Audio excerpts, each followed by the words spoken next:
Карамата Шарипова отправили в Таджикистан рейсом Москва-Куляб. Карамат Шарипов был в списке прибывших из Москвы в Куляб этой ночью пассажиров рейса авиакомпании «Сибирь». Экс-лидера таджикские трудовые мигранты Карамата Шарипова вчера, 12 декабря, выдворили из России. Это произошло сразу же после того, как Московский областной суд отставил без изменения прежнее постановление суда первой инстанции, согласно которому он был признан виновным в нарушении законодательства РФ и должен был быть выдворен из России. Заседание, кстати, проходило без присутствия самого Шарипова, который в это время находился в Центре временного содержания в Егорьевске. На сайте организации «Таджикские трудовые мигранты» отмечается, что сразу после вынесения решения о выдворении бывшего руководителя ликвидированного движения «Таджикские трудовые мигранты» Карамата Шарипова судебные приставы приехали в ЦФСИК в городе Егорьевск,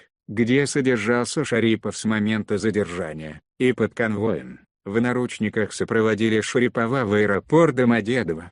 Сообщается, что Шарипов был отправлен в Таджикистан самолетом Москва-Куляб. При этом, отмечается на сайте, авиабилет был приобретен заранее. Карамату Шарипову не была оказана врачебная помощь, в которой он на тот момент нуждался, и не была предоставлена возможность увидеть семью, жену и детей. В ходе заседания судья заявил о том, что для воссоединения семьи члены семьи Карамата Шарипова вслед за ним могут ехать на историческую родину, в Таджикистан, отмечается в сообщении. Между тем, в аэропорту Кулябаб сообщили, что, действительно, Карамат Шарипов был в списке прибывших из Москвы рейсом 957 авиакомпании «Сибирь» пассажиров. Самолет приземлился в аэропорту Куляб в 3 часа ночи. О местонахождении Карамата Шарипова в настоящее время ничего не известно. Напомним, решение о выдворении бывшего руководителя ликвидированного движения «Таджикские трудовые мигранты» Карамата Шарипова было принято 12 декабря Люберецким судом.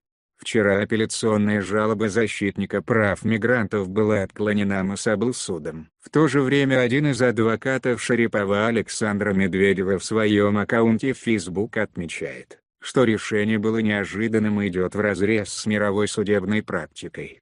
В то же время Мособлсуд создал новый прецедент в российской судебной практике по признанию военнослужащих Объединенных Вооруженных Сил СНГ не приобретшими гражданство РФ по инициативе государственных органов. Фактически поставлено вне закона огромное количество ветеранов и военнослужащих Российской Федерации, отдававших долг Родине в 1992 году за пределами наших границ. И этот факт уже не касается непосредственно личности Шарипова. Поставлена под вопрос легитимность службы в рядах нашей армии значимого количества военнослужащих, пишет она.